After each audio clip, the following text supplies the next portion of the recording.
Fala pessoal, tudo bem com vocês? Aqui é o Andrés Barreto do canal Oliver Talk, o canal que descomplica a cultura. E hoje estamos aqui para mais um vídeo da série Eleições Americanas, novas atualizações sobre pesquisas. Então, se você quiser saber algumas novidades a respeito dos atuais números das pesquisas para as eleições americanas que acontecem daqui basicamente 30 dias, nós estamos basicamente há um mês. Eu estou gravando o vídeo aqui no dia 4, a eleição 4 de outubro, a eleição é no dia 5 de novembro.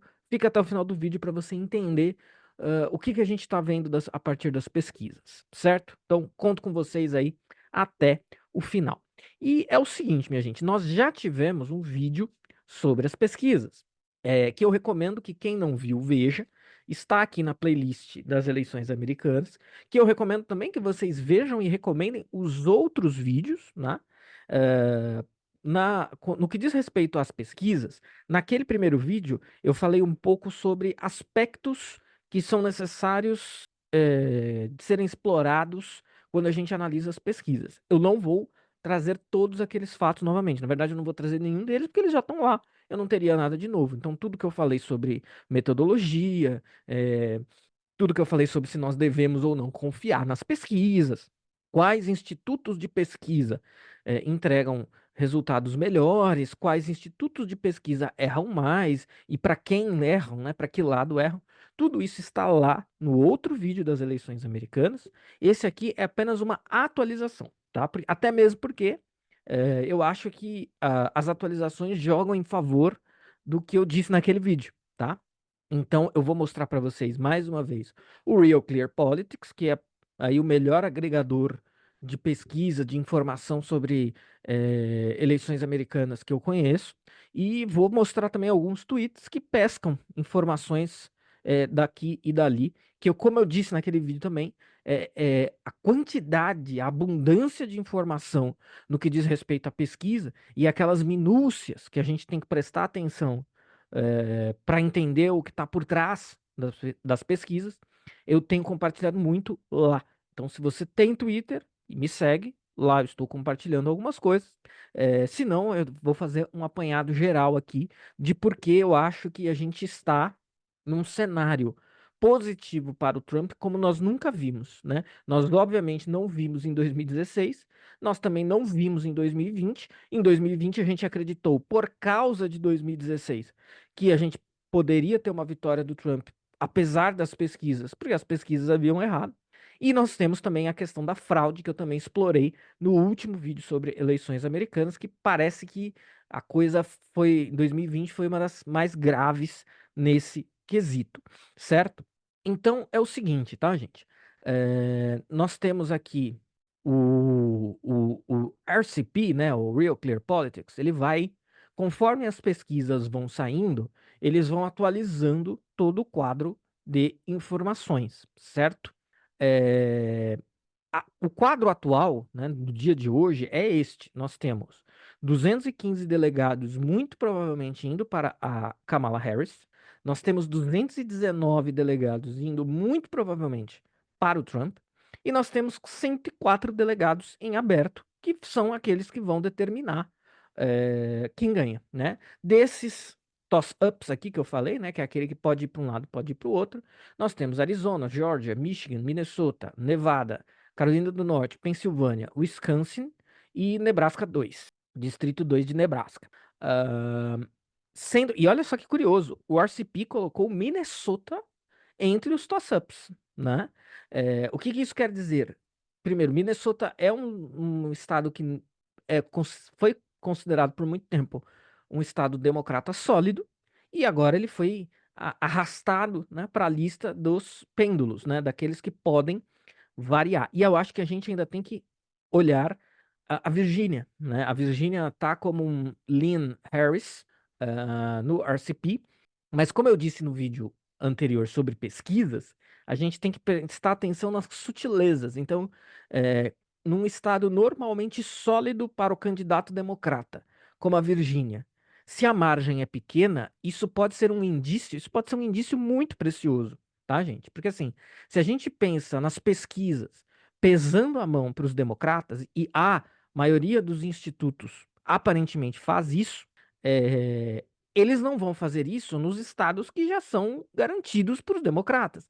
Então, muitas vezes as pesquisas nesses estados, elas são mais escassas, mas elas são mais realistas, porque os caras nem se dão ao trabalho de meter a mão lá, de dar uma pesadinha, porque não é necessário.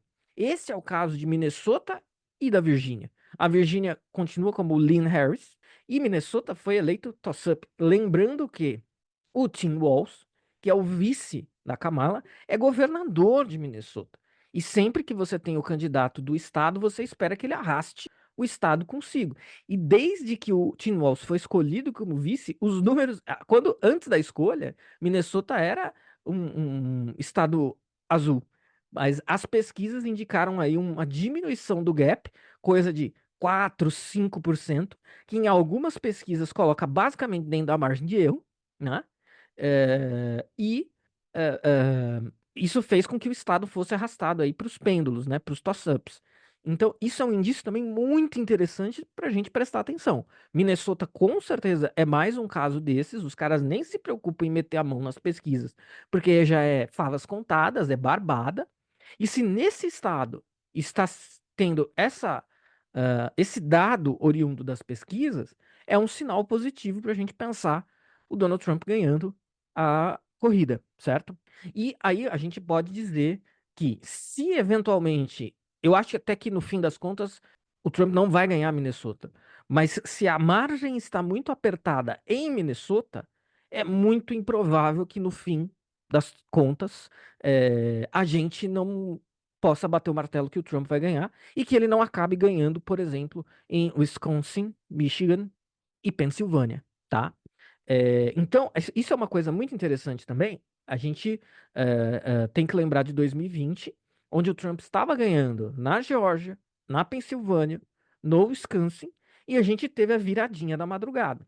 O que eu me lembro, eu contei isso lá atrás, que eu fui dormir relativamente otimista, levemente preocupado, mas relativamente otimista, porque ele estava à frente e tal. Hein? Claro, ainda tinha muito voto para apurar, já era certo que essa apuração não ia terminar no curto prazo, então eu falei, vou dormir. E no dia seguinte ficou lá estabelecido, né? Ficou provado que o Joe Biden supostamente teria ganhado.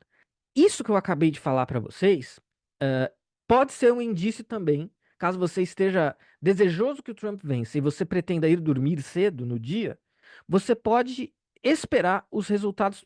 É que Minnesota eu não sei quando vai sair o resultado, mas a Virgínia costuma ter um resultado cedo na apuração.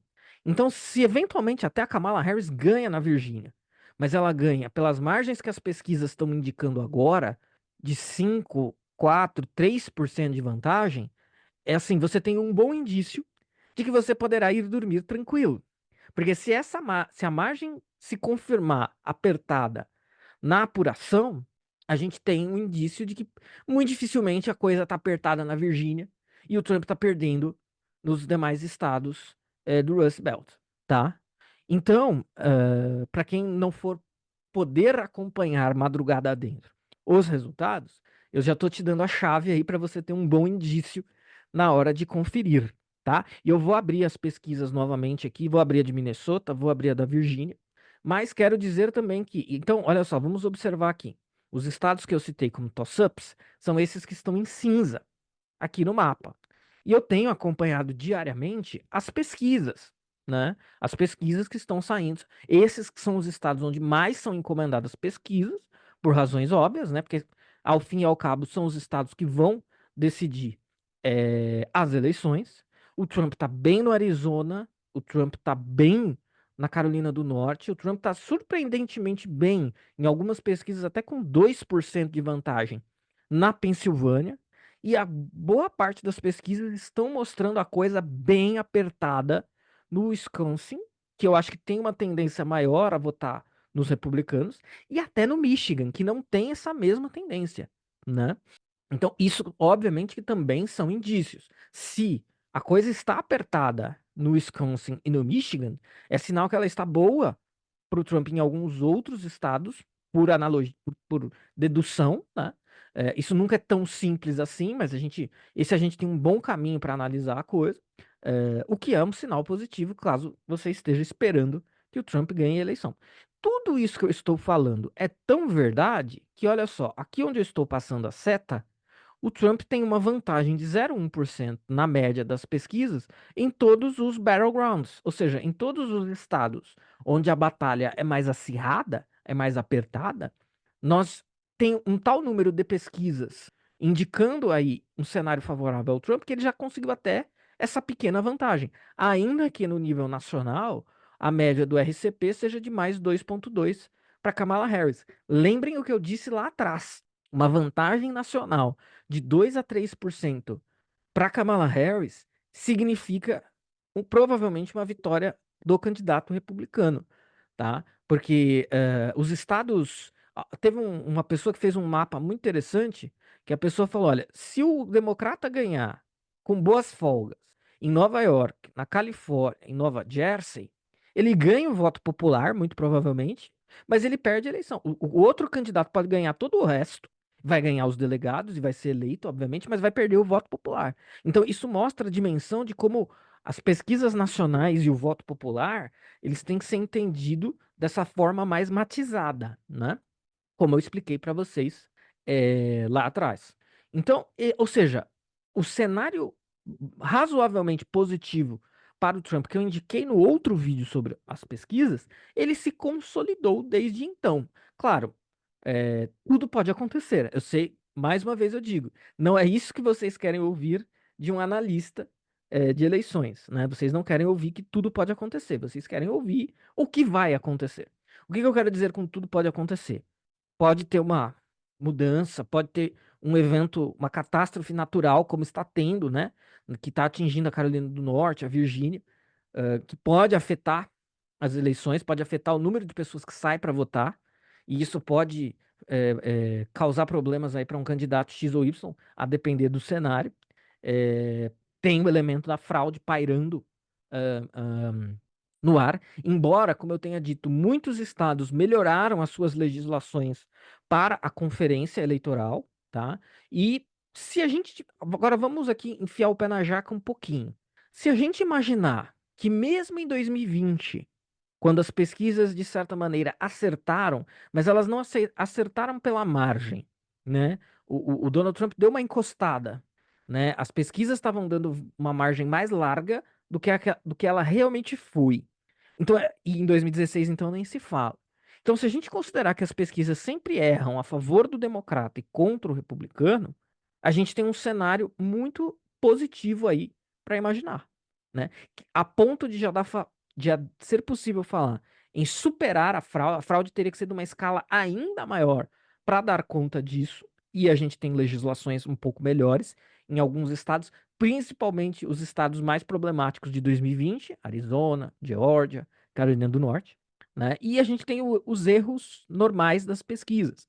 Uma outra coisa que está acontecendo, eu vou abrir aqui a coisa estado por estado, e o que nós temos? Não são apenas os institutos que eu falei, né? Os institutos mais republicanos, como o Rasmussen e o Trafalgar, que estão dando essas vantagens para o Trump em locais específicos. Mas o Quinnipiac está dando empate em muitos estados e 1% de vantagem no quadro nacional. New York Times, Siena, que são institutos de favorabilidade democrata. Então, se está, a gente pode usar sempre esse mesmo critério. Se está apertado com esses institutos, por padrão, a gente pode deduzir que outra coisa da qual se está falando, né? Isso está sendo falado entre analistas republicanos, mas que eventualmente o Trump poderia ganhar até o voto popular, né? Até o voto popular poderia ser ganho. Então, a gente tem aí, aparentemente, uma movimentação muito forte nesse sentido. A campanha da Kamala Harris mandou um e-mail para os seus apoiadores dizendo que eles são os azarões, eles são os underdogs, né? E ela falou isso novamente hoje, eu acho, ou bem recentemente. Olha, nós somos, a coisa vai ser apertada, nós somos os azarões. O que é muito curioso, né? Porque o azarão, dificilmente o azarão é aquele que está disputando a reeleição, né? Você já foi eleito, você não é azarão, né? Então, eles estarem se chamando dessa maneira, claro, Tudo pode ser, mas provavelmente isso também é uma estratégia de chamamento, né? De chamamento do eleitor democrata para votar. Mas isso também é um indício de que essas pesquisas, elas não estão erradas. E se elas estiverem erradas, é mais provável que elas estejam erradas é, favoravelmente ao, ao Partido Democrata do que ao candidato republicano, que é o Donald Trump, tá? Então a gente tem todos esses elementos aí para levar em conta. Vamos lá, vamos abrir aqui algumas pesquisas.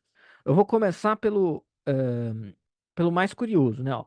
O RCP, na Virgínia, tem uma média de vantagem para a Kamala Harris de 4,8. O Rasmussen dá uma vantagem só de 3. A Universidade de Mary Washington dá uma vantagem só de 2. Aqui a gente tem o Emerson destoando muito, né? Dando uma vantagem de 8.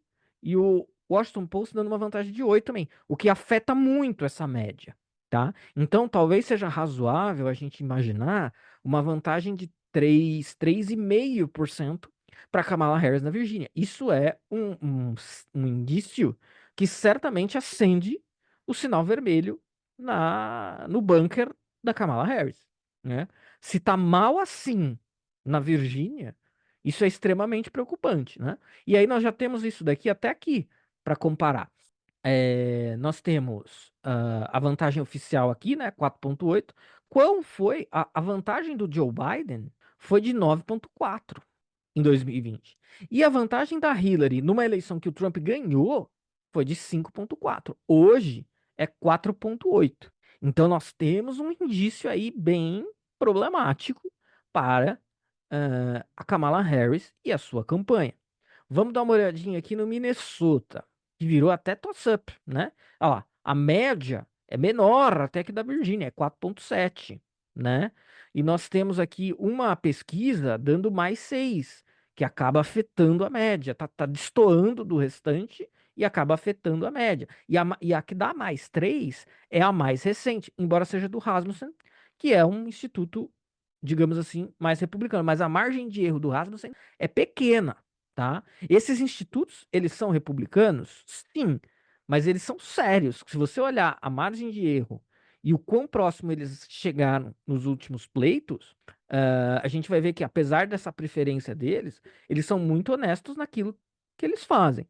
Então, se nós temos Minnesota, um estado naturalmente democrata, o estado do vice-presidente, candidato, com números tão apertados, a gente pode ter um indício aí de também muito problema para Kamala Harris e de favorabilidade para o Donald Trump. Eu vou até abrir aqui em 84, ah, e eu acho que não vai abrir, que pena. Deixa eu ver se vai abrir. Não, não vai abrir. Porque em 84, que foi quando o Reagan ganhou, deixa eu ver se abre 80. Ah, não tá abrindo nada aqui.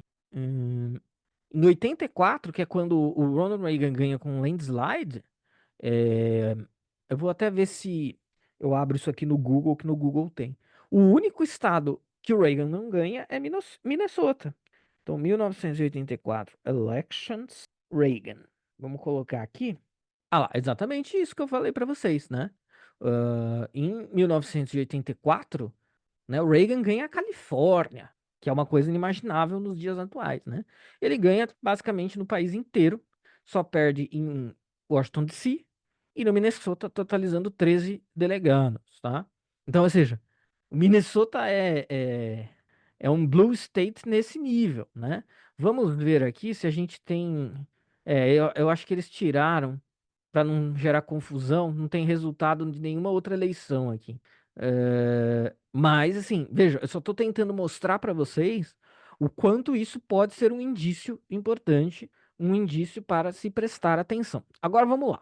Retomando também o vídeo anterior, né? O que eu falei lá, e é uma coisa que eu vou usar como critério. O dia que a gente for fazer o vídeo da construção do mapa eleitoral, que é aquilo que todo mundo quer, eu vou analisar os últimos dados, evidentemente, vou construir o meu mapa e a Pensilvânia vai ser o meu grande pêndulo. Se eu decidir bater o martelo de que o Trump vai ganhar a Pensilvânia, então eu vou dizer que eu creio que o Trump vai ganhar a eleição. Historicamente, esse estado mágico, digamos assim, ele varia, né? Ele já foi a Flórida, quem ganha na Flórida ganha a eleição.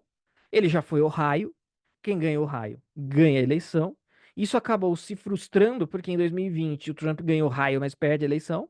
E eu acho que a Pensilvânia é o novo estado mágico, é o novo estado em que isso acontece, tá?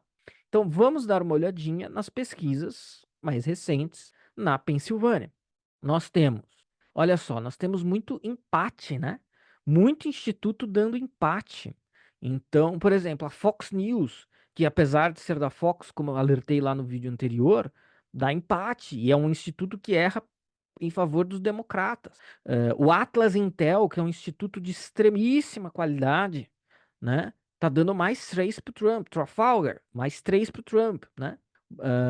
O que tá destoando aqui ainda, que tá levando a esse empate, é esse mais 5 da Bloomberg, né? Mais 5, a gente pode com certeza bater o martelo que tá errado.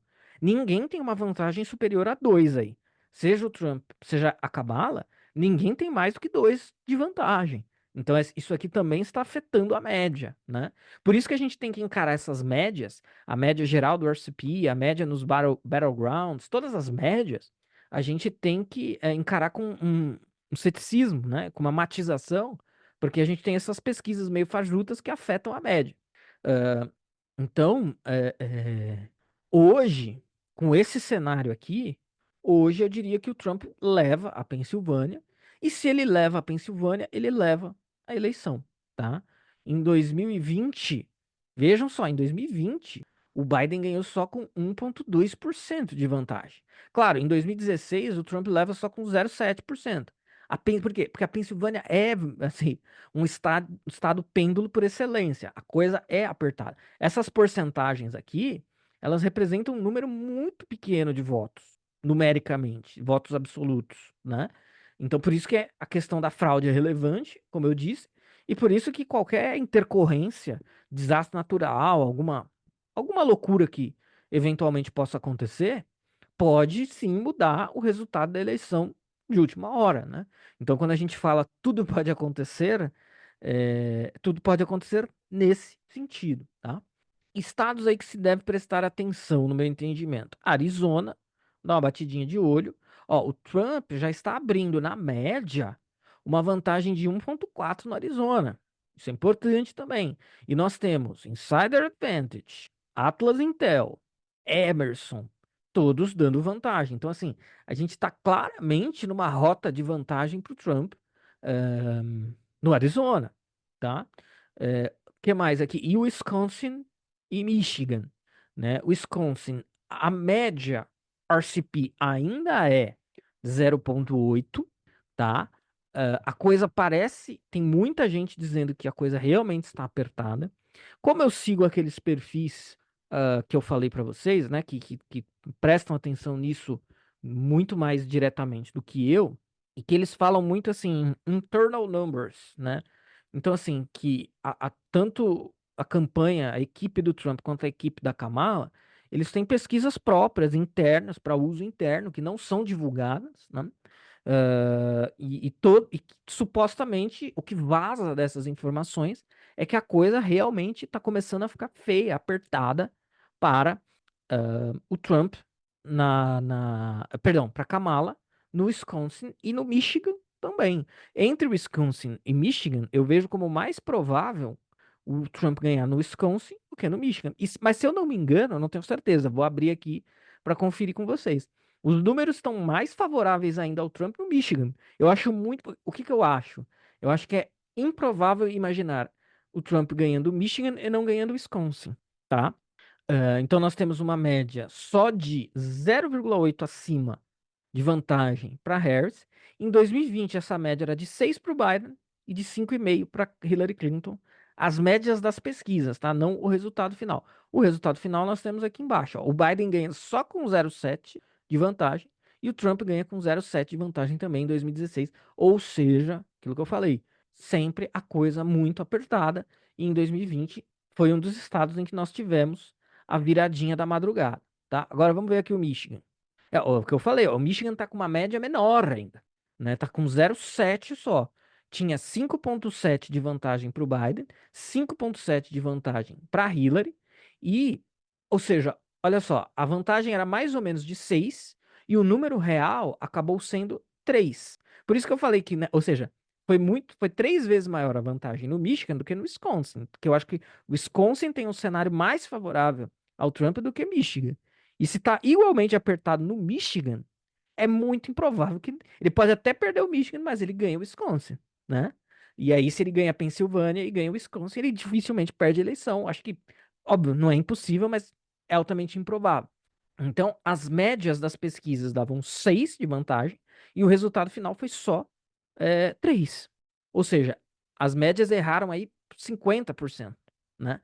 Se a gente considerar isso daqui para a eleição do dia 5 de novembro, a gente consegue imaginar o Trump ganhando o Michigan tá longe de ser um cenário improvável, tá? Tá longe de ser até com umas médias aí de 1,5% dá pra gente imaginar.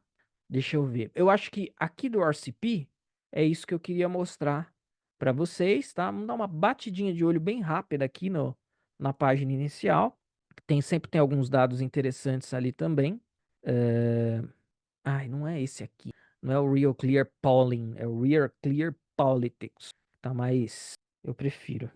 realclearpolitics.com, onde nós temos o quê, né? Aquilo que eu falei para vocês, uma média geral da Kamala Harris de 2,2 no nacional, nos principais campos de batalha 0,1. A, as apostas do RCP, elas estão basicamente com 0,9 de vantagem só para Kamala Harris, tá?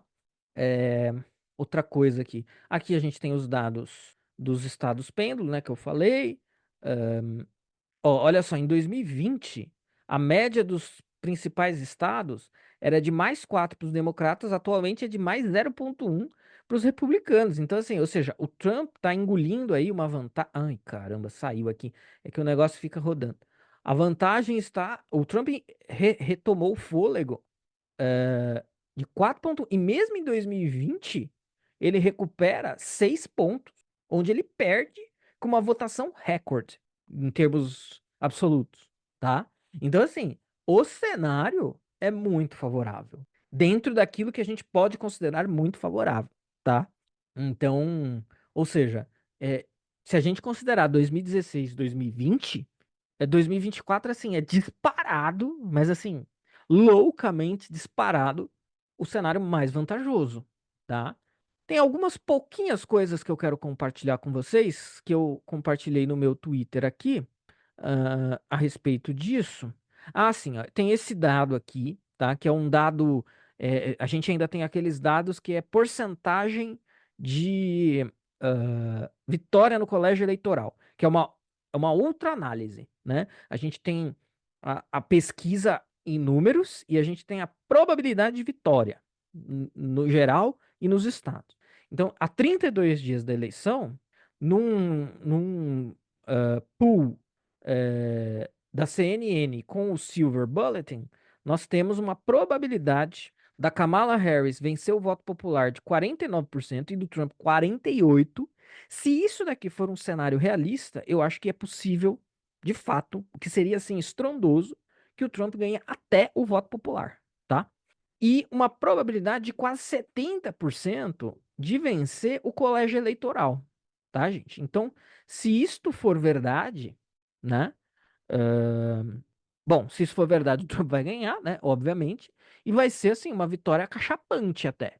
Será uma vitória até mesmo acachapante, né? Se esses números se confirmarem, e se a gente considerar aquilo que eu falei, né?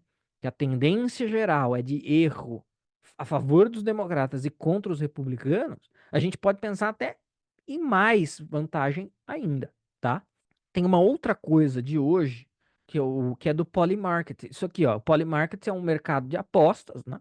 E as apostas, elas são um indício muitas vezes melhor do que as pesquisas, porque a gente tem gente com muita grana fazendo aposta, e as pessoas não põem o dinheiro delas para perder, né? Claro, elas podem ter uma convicção errada e acabar perdendo, mas assim, o que gera esta aposta Muitas vezes é um conhecimento de bastidor, é uma análise mais refinada, que não está suscetível àquelas pesadas de mão que eu falei que muitas vezes os institutos de pesquisa dão.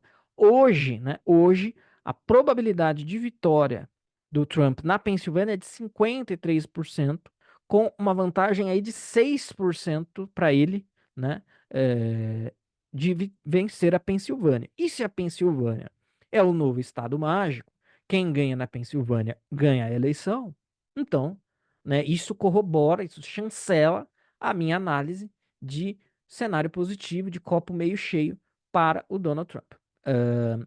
Aqui no mesmo Polymarket, o cenário geral é também de vantagem para o Trump, pequena vantagem, mas de vantagem, né? 50% subiu 0,4 e da Kamala 49. Isso daí nunca vai ser muito maior. A gente nunca vai ter, no geralzão, vantagens superiores a 2, 3% para ninguém, tá? Porque a coisa é realmente bastante bem dividida, tá? Mas assim, quem quiser, tal como eu, ser mais um geek desse universo, seguir o Polymarket é uma boa, tá? E eu acho que é basicamente isso, porque não vem ao caso aqui a gente se aprofundar, porque já foi feito um vídeo sobre pesquisas. Então eu tô só reorientando vocês nesse sentido. O próximo vídeo será o famoso vídeo, acho que é o segundo mais desejado, que é o vídeo sobre o colégio eleitoral, é explicar o sistema eleitoral americano. Este será o próximo, tá? Então que eu vou explicar o que que é o colégio eleitoral, por que há esta opção pelo colégio eleitoral e não pelo voto popular direto, etc. Então eu vou explicar tudo isso para vocês, para você conseguir explicar para o seu colega de trabalho, né? Um dia antes e um dia depois das eleições americanas, todo mundo que vive num ambiente minimamente assim letrado vai falar: ah, eu não entendo o sistema americano. Ah, o sistema americano é horrível, o nosso que é bom, né? Essas abobrinhas serão ouvidas e aí eu vou te capacitar para você, caso ainda não saiba, entender o sistema do colégio eleitoral e explicar para o seu colega inteligentinho o que ele é e por que que ele é no mínimo bom, né? Se é melhor ou não, sei lá, né? Eu acho que é melhor mesmo, sem virar latismo, né? Essa é a expressão que eu odeio. Mas eventualmente pode até não ser, mas ele tá longe de ser o pesadelo que às vezes tenta se pintar com o anti-americanismo aí que impera em diversos lugares. Certo, minha gente? Então, eu agradeço vocês. Sigam nos acompanhando aqui. Nós traremos todos os insights e atualizações a respeito das eleições americanas. Entrem no site do Oliver Talk. Ao final de alguns artigos do site, você vai encontrar um meio para ter acesso a um e-book gratuito com informações, muito conhecimento compartilhado aqui por nós. Entre no nosso Instagram, nas nossas redes sociais. Estamos voltando.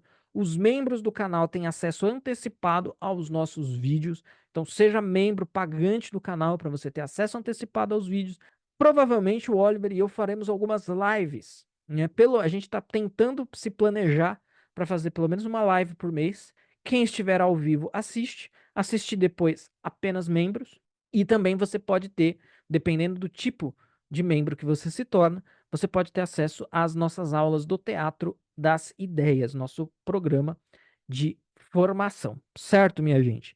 Então, eu agradeço vocês, um forte abraço e até o nosso vídeo sobre o colégio eleitoral e depois o nosso vídeo com a previsão final para as eleições americanas, quem ganha e em quais estados ganha. Um forte abraço e até lá.